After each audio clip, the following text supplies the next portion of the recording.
فقرة الرد على أسئلة المتابعين اللي أنا بحبها، والمرة دي سؤال فعلا فتح نفسي. شكرا يا دكتورة دعاء. إيه الفرق بين اللايف ستايل ميديسن والفانكشنال ميديسن، طب نمط الحياة أو الطب الوظيفي؟ أنا شخصيا كتير بستخدمهم للتبسيط على الناس كمترادفين، بس هم شبه بعض، واحد منهم أكبر من التاني. لايف ستايل ميديسن زمان في الكتب كان دايما أي مرض ندرسه أول خط من خطوط العلاج اسمه لايف ستايل تشينجز، يعني مريض الضغط نعلمه ينام ازاي، يشرب ميه ازاي، يقلل ملح ازاي. ده من زمان جدا. النهارده بقى علم لوحده، انه ادواته انك تقعد مع البني ادم وتشوفه عايش ازاي وتغير في عاداته علشان خاطر المرض اللي عنده يتحسن او يتوقف او ممكن يمشي خالص. طب نمط الحياه طب معتمد طبعا، وبيعتمد على 6 ادوات. ايه هما؟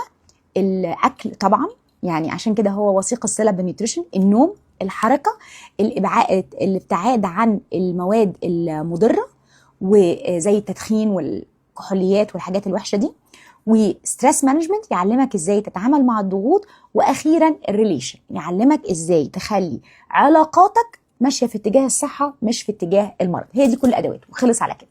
بيتكلم بس في ال6 نقط دول وخلاص. الطب الوظيفي بقى بيستخدم نفس الادوات دي بس في اطار اكبر، اللي هو ايه؟ تشخيص المرض من خلال الروت كوز، السبب الجذري وراء المرض. ويستخدم ال6 ادوات دول بالاضافه الى المكملات الغذائيه اللي بتستخدم كدواء، حاجه بنسميها نيوتريسيوتيكالز، يعني كانها فارماسيوتيكال، كانها ادويه، ولكن عباره عن مكملات طبيعيه، لان هو يقف ضد حاجه اسمها البولي فارماسي. يعني ايه البولي فارماسي؟ يعني تعدد الادويه، يعني روشته لوش وظهر. يعني ممكن اكون محتاج ال3 ادويه دول، بس ال3 ادويه دول مع بعض هينتج عنهم مشكله رابعه تحتاج دواء رابع.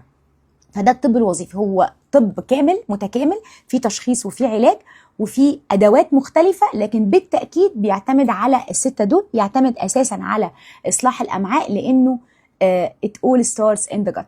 يا رب اكون قدرت ابسط الطب الوظيفي والطب نمط الحياه، اللي انا بعتبر انه نمط الحياه 60-70% من الطب الوظيفي، لكن الطب الوظيفي يزيد عليه شويه.